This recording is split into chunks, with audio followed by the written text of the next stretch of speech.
Máster Cecilia Jiménez se encuentra acá, bienvenida. Buenas noches, gracias por darnos la oportunidad de conversar y de visitarnos acá en los estudios. Bienvenida. Bueno, buenas noches, don Jonathan, buenas noches, Ando.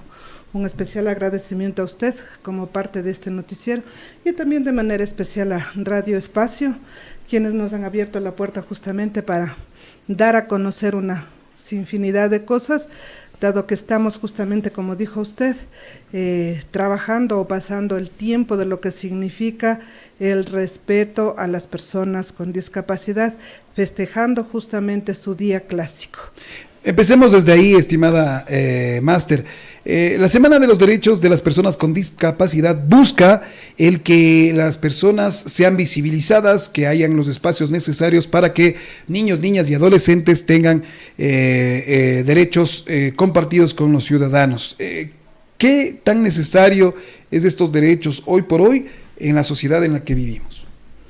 Sí, ciertamente a nivel mundial, comenzando desde la ONU mismo, desde la Asamblea General de las Naciones Unidas en 1992, declaró el día 3 de diciembre de cada año el Día de la Discapacidad. Pero ciertamente yo siempre he pensado, ¿no?, ¿cómo podemos celebrar como padres de familia el tener un hijo con discapacidad? Pero más bien yo me refiero al hecho de que el 3 de diciembre es el Día de los Derechos de las Personas con Discapacidad, desde el punto de vista de que nosotros como seres humanos, como seres parte de este mundo, tenemos toda la obligación, se puede decir, de conciencia, de sujeto, de ser humano, justamente de tratarles como personas, como sujetos de derechos, no con lástima, no con pena, no con la consigna de que pobrecito, de sencillito, no, sino dentro de su condición de discapacidad. A pesar de eso, la persona con discapacidad tiene sus derechos y asimismo, si el padre de familia, si la institución, si la sociedad equipara esas oportunidades, podemos decir que es una persona sujeta de derechos. Y recordando que aquí en la provincia, en el país y en el mundo hay una gran cantidad y es un porcentaje importante de la población que tiene discapacidad, ¿no? A veces hay personas que hasta no sabemos si tenemos, ¿no? Porque hay un sinfín de discapacidades, unas discapacidades también que a veces no son notables, ¿no? Y es por eso la importancia de fomentar en una sociedad inclusiva y accesible para estas personas, ¿no? Sí, esto es lo que justamente le decía, ¿no? Estamos hablando de la equiparación de oportunidades. Si bien es cierto, hay varios tipos de discapacidad, pero eso no significa que sea incapaz. Muchas veces la pena, la lástima, hace que los niños, justamente a pesar de a más de tener la condición de discapacidad, se le haga sentir un inútil, una persona que no vale nada. Y a veces es tanto amor, digo yo, de los padres de familia que lo quieren cuidar, como ponerle en una cajita de cristal. Lamentablemente la vida no es así. Cuando ya salen de la puerta de la casa para afuera, nos encontramos con un mundo cruel, que muchas veces yo digo, a pesar de haber las leyes a nivel nacional, a nivel mundial, a nivel local, no hay ese respeto, no hay esa empatía, no hay ese sentimiento de solidaridad, sino la burla. De ahí que, a pesar de tener en el país ya las escuelas inclusivas, se supone que en todo el país debemos tener las escuelas inclusivas, pero no se habla desde ese punto de vista, sino les tienen integrados. ¿Eso qué quiere decir? Muchas veces los estudiantes están dentro de una escuela integrada, pero no está incluido, porque la inclusión justamente se trata de ¿qué? Darle las oportunidades para que pueda aprender, más que sea en poca condición, en poca forma, cuyo objetivo sea más chiquito, pero no, ¿qué es lo que le hacen? Hablan de un tema y al niño que está integrado, al estudiante que está integrado en esa aulita, ¿qué le hacen? Que dibuje, que pinte, que tache, pero no le incluye en el contexto mismo de lo que significa la clase. Entonces, no es lo mismo integración que inclusión. Vamos a hablar ya eso de las escuelitas, vamos a ponerle un espacio también más adelante para profundizar esto. Pero hablábamos de los derechos y del derecho de las personas o de los niños, niñas y adolescentes que tengan discapacidades de eso. Buscar un espacio para que los jóvenes tengan un desarrollo motriz, un desarrollo intelectual de mejor forma, ¿no es cierto? Con personal capacitado al respecto. Pero aquí hay una situación que creo yo es importante, son los padres de familia. ¿Cómo se podría concientizar para perder ese miedo, perder la vergüenza, perder esa situación de sacar a mi hijo que tiene discapacidad al mundo entero y que lo vean y no sobreprotegerla?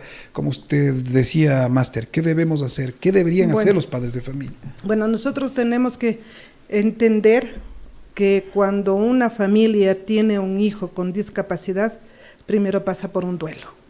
Es difícil para una familia, para una pareja de padres de familia aceptar que su hijo o hija tenga discapacidad. Primero empiezan a ver culpables. De la familia, de parte y parte, empiezan a ver es que el abuelo, el tatarabuelo, el fulano, el mengano fue así, fue asado y por eso sacado. No, o sea, la idea en primerito es no buscar culpables, porque simplemente le tocó, o sea, no hay culpables. Luego de pasar el sentido de culpabilidad, tenemos que pasar por el hecho del duelo psicológico, o sea, pasan dolidos, pasan lamentándose y ahí empieza a surgir la pena. ¿Por qué? Porque muchas veces los padres de familia no investigan, no averiguan cómo voy a tratar yo a mi hijo con discapacidad. Con esta discapacidad, ¿qué debo hacer? ¿Qué tengo que hacer? ¿Con quién debo acudir? ¿A quién? Entonces pasan, y ese duelo muchas veces dura años y años y los chicos van perdiendo las posibilidades de irse integrando a un mundo donde ¿qué? Logre con el niño la independencia para su vida. ¿Sí se puede eso Por lograr supuesto. con niños con cualquier tipo de discapacidad? Que sea independiente, que él haga sus actividades, que progrese en el tema académico. Se puede, para eso hay metodologías, hay didáctica, hay todo un mundo y un sinfín de estudios y de mecanismos y estrategias metodológicas y sus actividades que un niño con discapacidad sí puede lograr a tener autonomía e independencia e inclusive puede llegar al sector laboral sin ningún problema. Lo que únicamente falta es que sea capacitado y eso es lo que hacen ustedes en la unidad educativa que usted regenta, Máster. Así es. Cuando pasa el duelo, lo que nosotros aspiramos es de que un niño, cuando ya empezó o es ya detectado con algún tipo de discapacidad, desde los 3 años ingrese ya a Inicial 1. Mientras más pequeñito es el niño, hay las mejores posibilidades para irle educando, para irle formando, para irle haciendo una persona libre, autónoma, independiente, que se valga por sí mismo. Mire, nosotros en la institución hemos tenido casos que están los chicos de 10, de 11, de 12 años, recién aceptan por el temor, por el miedo, por la vergüenza, por el sentido de culpabilidad, recién a esa edad aceptan que su hijo tiene algún tipo de discapacidad, que y no lo van ayuda. a poder, y ahí recién buscan ayuda. Pero para eso ya ha pasado 10 años, ya ha pasado 11 años, ya ha pasado 12 años. Nosotros en la institución hemos tenido niños de 11, de 12 años aún usando pañal. Situación que ya no debería ser así. De 11, 12 años, niños que no saben comer, que no saben alimentarse, que no saben usar el baño. O sea, que prácticamente no saben nada. ¿Por qué? Porque los papás, por la pena, por ese mal sentimiento de que pobrecito, mi hijito no entiende, mi hijito no sabe, les dan haciendo todo y no les dejan a ellos también actuar. Si yo detecto algo, por más sencillo que sea, debería buscar tal vez la ayuda, pero ¿en dónde? Por ejemplo, si yo noto que mi hija no avanza o mi hijo no avanza, al igual que sus compañeritos, tal vez esto debería ser una alarma para yo poder buscar ayuda. ¿Cómo puedo hacer luego de que usted decía ya, dejó el duelo, acepto que mi hijo tiene algún tipo, porque las discapacidades hay niveles, ¿no? Eso también debemos entender y conocer todos. Hay niveles en los que a veces se ve físicamente, hay niveles en los que no se ve físicamente, niveles en los que son intelectuales, poco, bajo o alto. Entonces, ¿dónde voy? ¿A dónde voy? A ver, todo es bajo un proceso, ¿no es cierto? Los niños, por lo general, bueno, según los psicólogos, psicopedagogos, hay un proceso y hay un proceso de crecimiento, ¿no es cierto? Bueno, hay mucha gente que ya al estadio evolutivo de Jean Piaget ya no le toman muy en cuenta, claro, porque hay la neurodivergencia, hay todo lo que está cambiado un poco en la psicología, pero no deja de pasar unos estadios o unos periodos que son similares en todos los niños del mundo, no digo iguales, digo similares, por decirle, en el primer día de nacimiento tiene unos reflejos, ¿no? Todos los niños tienen esos mismos reflejos, sean de China, de la Cochinchina, de Rusia, todos los niños tienen esos mismos reflejos, absolutamente todos. Ya cuando van superando los reflejos, ya van ellos accediendo a estímulos y van también ya mejorando cada vez, ya dejan de ser reflejos y se vuelven en respuestas. Cuando un niño, por decirle, de 3 meses, todo el tiempo, todo el tiempo está dormido, no llora, no hace nada, la mamá tiene que despertarlo y ya tiene 3 meses, algo está pasando. ¿Debería hablar con mi pediatra? Por supuesto, a ver qué pasa, no se levanta. Y ahí también hay una situación, los pediatras no conocen todo, el pediatra es pediatra, sabe la parte física, más no la parte psicológica. ¿No es cierto? Entonces ahí deberían ir acompañados el neurólogo, el psicólogo y el pediatra, porque muchas veces, inclusive los pediatras, ¿qué le dicen a los padres de familia? No, esto es así mismo, ya de hacer tal cosa, pero es que no es así. Al niño desde pequeñito hay que ir viendo las respuestas que hay. Y ahora mire, la información tenemos al alcance de la mano. Usted entra a Google, hace una pregunta y usted tiene todas las respuestas habidas y por haber. A lo mejor no va a tener las respuestas exactamente del qué hacer, pero a usted ya le da una pauta, noción, ¿no? Ya tiene una noción. Entonces esto me dice, entonces voy a preguntar.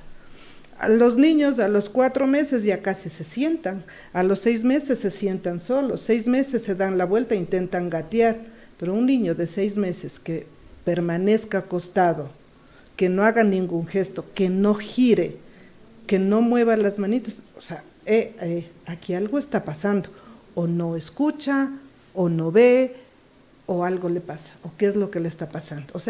En todo momento sí hay anuncios, sí hay una visión en el desarrollo, en el crecimiento del niño. Las alertas también pueden saltar el momento de que veo que mi hijo vuelta es lo contrario, muy hiperactivo, no se quiere llevar con otros niños. Hay muchas alertas, ¿no? Claro. También esas pueden ser.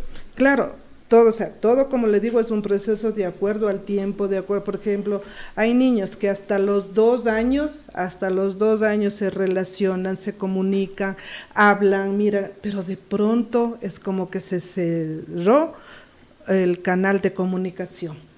Y empiezan a tener, por decirle algo, ¿no? Empiezan a tener movimientos estereotipados, caminan en puntillas, están en aleteo, todo eso, por ejemplo, es una señal ya de un posible autismo. Un niño que se levanta, que coge, que no mira el peligro a los 2 años, suben, bajan las gradas, pero un niño a los 2 años no puede estar caminando pues por el filo de la terraza. ¿Qué es lo que está pasando? Él no tiene miedo al peligro. Una de las reacciones humanas que por naturaleza tenemos es justamente la reacción, el miedo al peligro. Pero el niño que no tiene miedo al peligro también es una alerta. Algo está pasando. ¿Qué es lo que pasa? Él tiene TDAH, tiene autismo, ¿qué tiene? ¿Qué es lo que pasa? Para todo hay unas respuestas. Y en ese sentido, para yo buscar respuesta, tendría que hacer algún análisis, porque de lo que usted menciona, desde que nace hasta la edad de 4 o 5 años, es el tiempo donde los padres se deberían dar cuenta de todas estas generalidades que usted ha mencionado. Tal vez hay exámenes, puedo hacer algún tipo de investigación más profunda, médica, Sí. que debería tomar en cuenta. Claro, ahí está, como dijo usted antes, el pediatra, pero mire, es bien fácil para las madres, para los padres de familia. Dígame usted, ¿qué padre de familia no tiene un hermano, un primo, un sobrino, a lo mejor que están pasando por la misma edad? Inclusive hay las comparaciones. ¿Qué edad tiene su hijo? 8 meses, el mío también 8 meses. ¿Qué hace su hijo? Ah, ¿qué hace el mío? ¿Qué hace su hijo? Hace esto, esto, otro. El mío no hace eso todavía. Ajá, es una alerta, ¿qué está pasando? O sea, en todo lado hay un vecino, hay un amigo, hay un primo al hijo anterior, el primer hijo, qué sé yo. Y eso ya nos está dando alertas y todo el mundo se está dando cuenta. Entonces ahí sí el pediatra, y si el pediatra dice, dejen nomás ya de pasar, yo siempre digo, le respeto mucho al médico, le respeto al pediatra, pero también necesita otro tipo de atención. Necesita ya la atención del neurólogo, necesita la atención del psicólogo, a ver qué es lo que está pasando. Obviamente tiene que ser el clínico, ¿no? Para ver qué es lo que está pasando. Todos estos, al menos el psicólogo clínico tiene sus baterías, sus baremos para empezar a hacer las pruebas. Por más sencilla, por más chiquitica que sea, ya tiene los instrumentos adecuados para hacer las pruebas y ponernos en alerta. ¿Para qué? Para ayudarle ya. O sea, no es lo que quise tener, es lo que tengo, lo que existe, lo que hay. Y frente a eso nosotros tenemos que trabajar, o sea, con lo que está, no con lo que quisiera que esté, sino con lo que está. En ese ámbito, yo creo que este tema también de las personas con discapacidad no mide el tema religioso, intelectual, de dinero, en todas las familias existe, ¿no?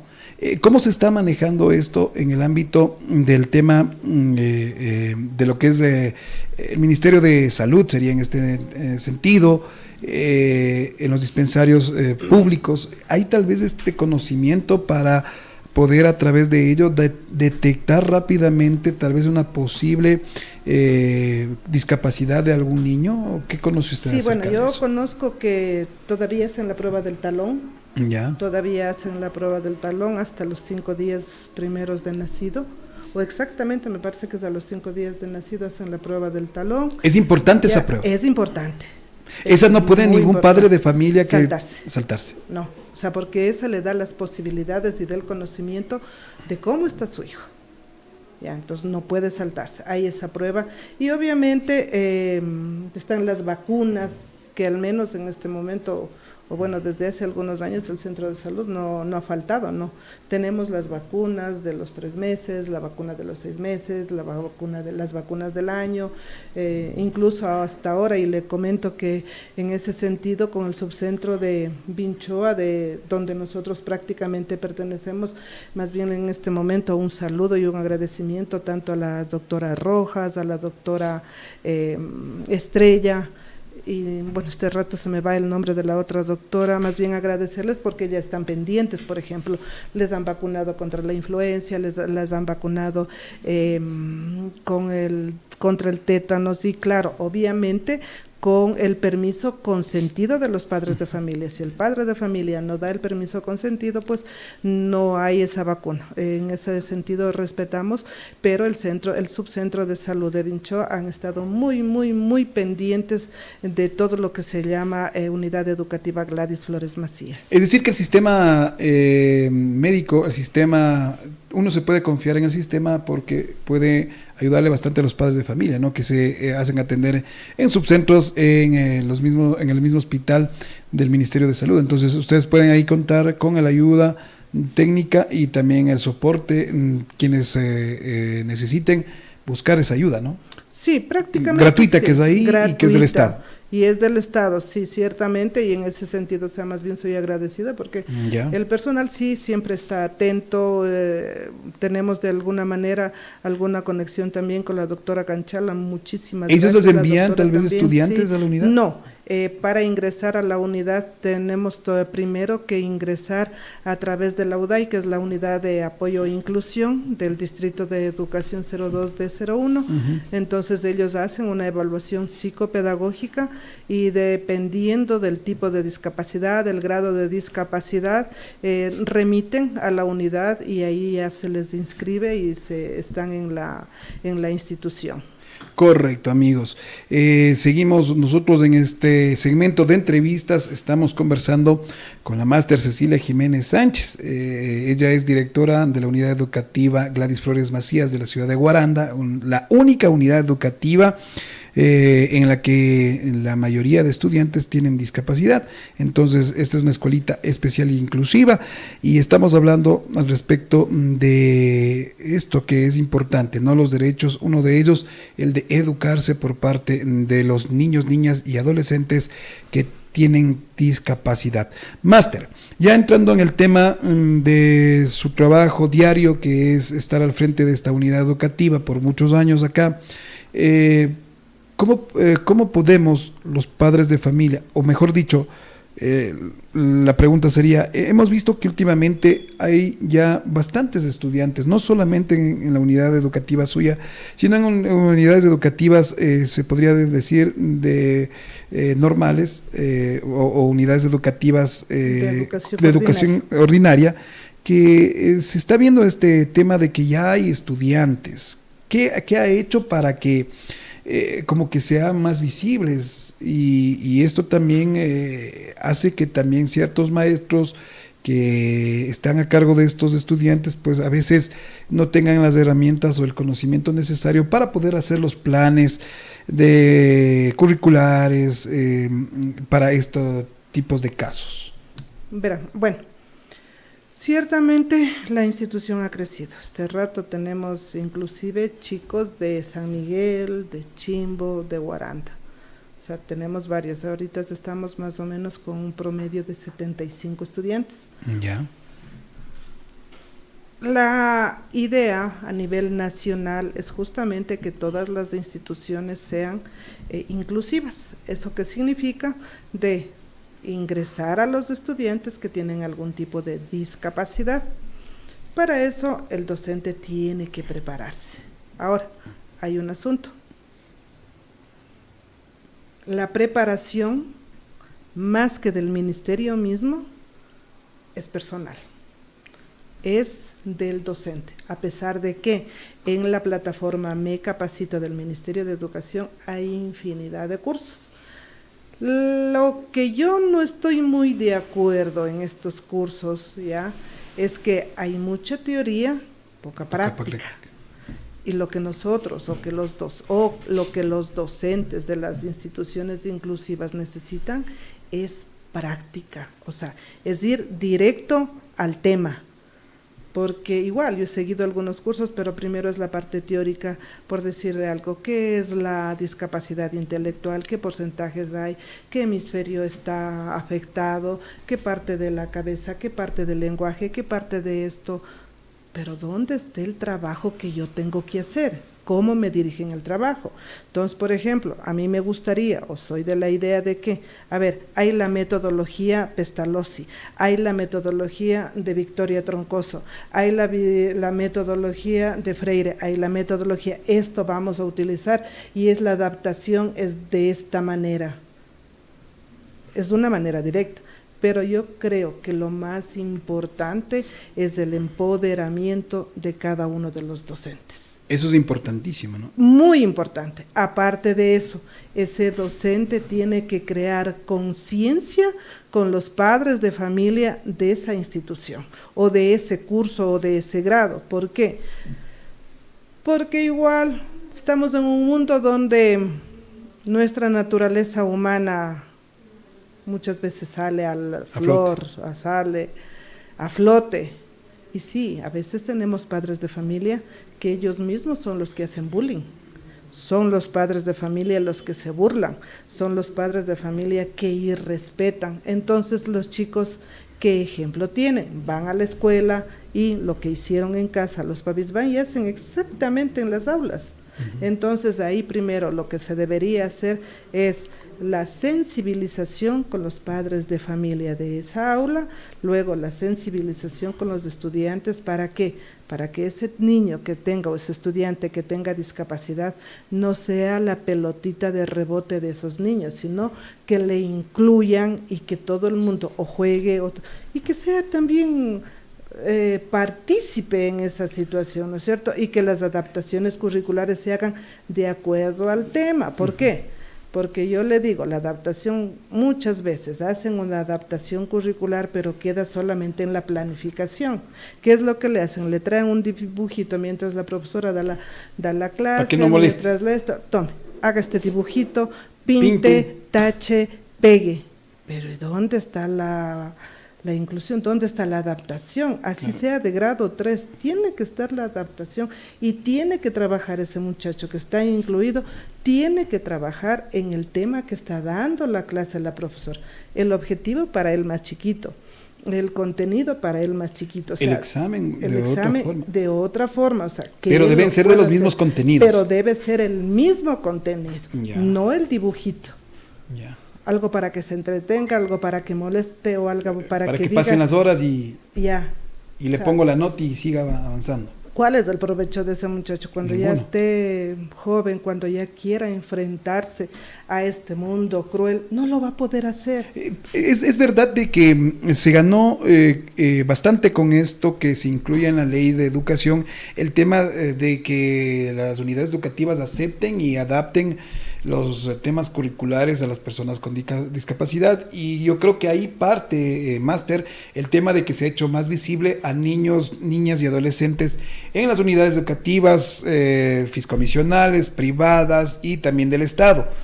Pero como usted mencionaba, y algo que a mí me llama bastante la atención, es el tema de que si no avanzan, si no hay ese progreso educativo en el niño o en la niña, estoy haciéndole un mal. Y ahí es donde el padre también debería dejar también esa idiosincrasia y buscar una escuela especializada como la de ustedes.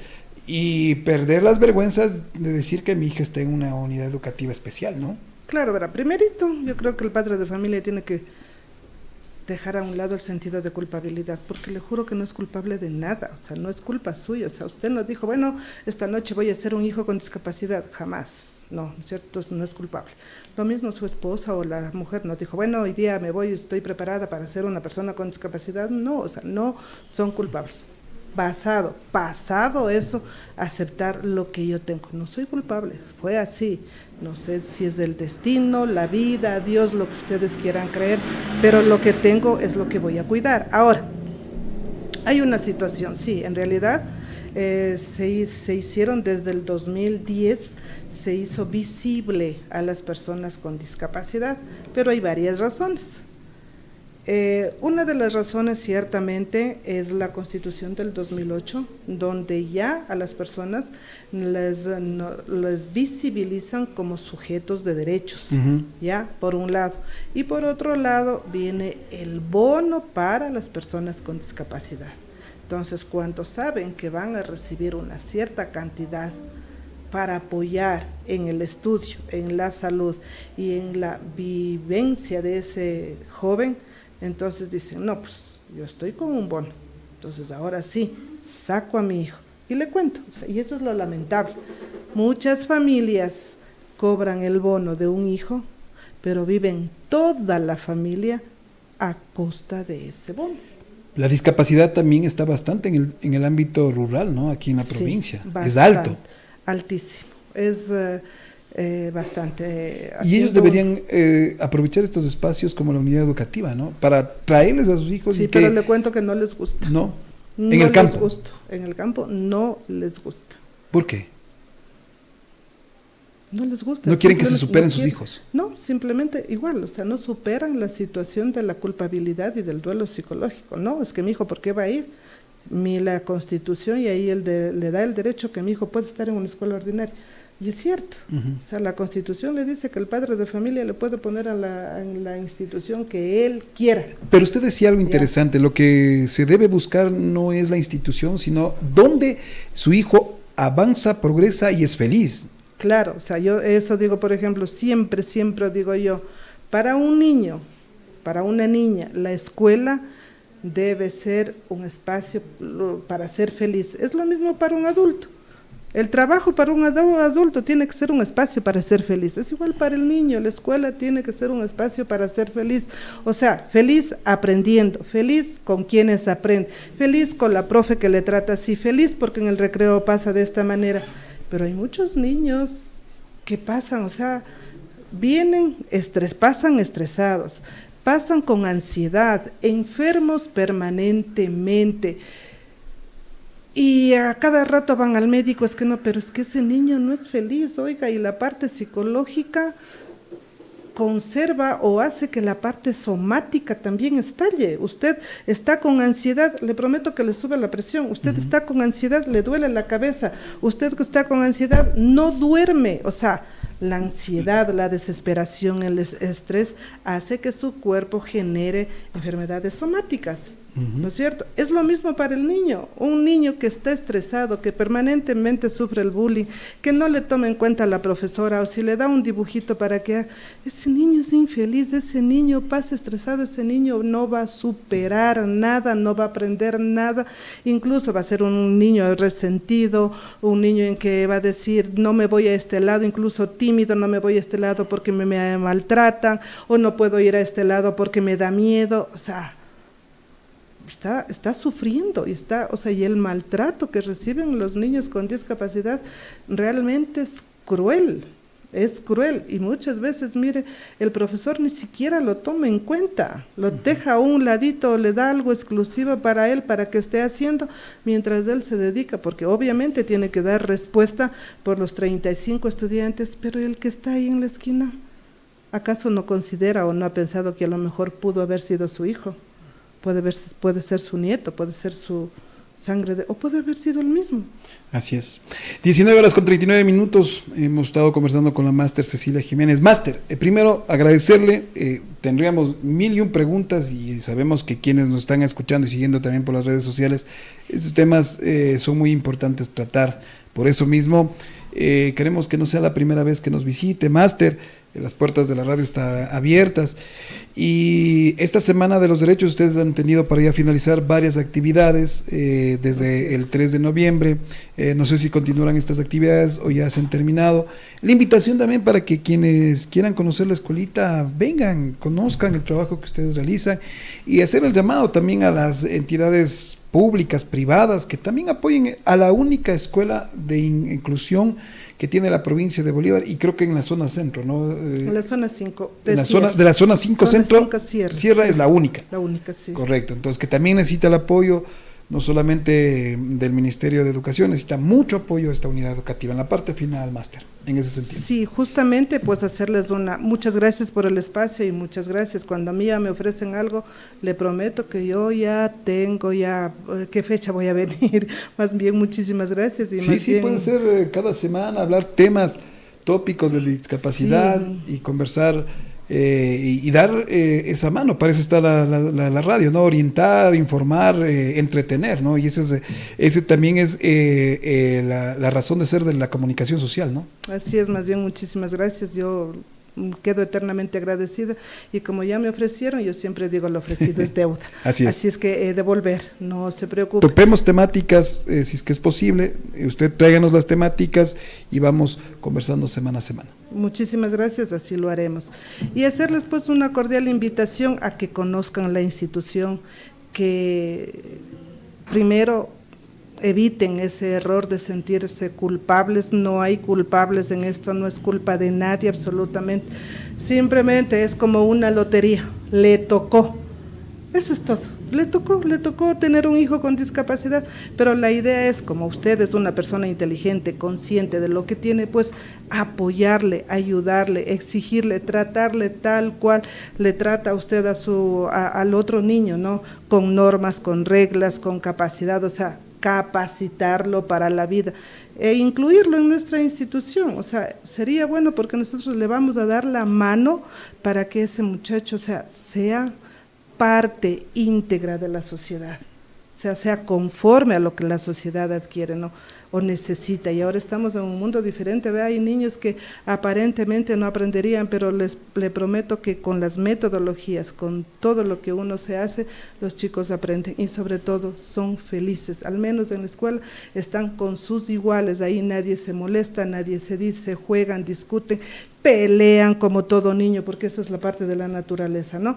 Entonces, pero están ahí, así es que yo hago una cordial invitación a todos los papitos que de una o de otra manera se ganaron esa lotería, pues venir a visitar a la institución, conocerla, estar presente y conversar, dialogar. A lo mejor no lo van a poner este año, pero conocernos, asistir a nuestras charlas. Nosotros cada mes hacemos las charlas en la institución del programa Educando en Familia, son charlas simpáticas, son charlas buenas, donde a cada padre de familia se le toca un puntito en el corazón, justamente para que pueda dar más valor a su hijo. Qué importante, máster, esta entrevista y hacer el llamado pues a los padres de familia, ¿no? Que no hagamos el mal. A veces tratamos de proteger a nuestros hijos y en esa protección hacemos mejor el mal a nuestros niños en vez de buscar la ayuda necesaria. Aquí está esta unidad educativa con personal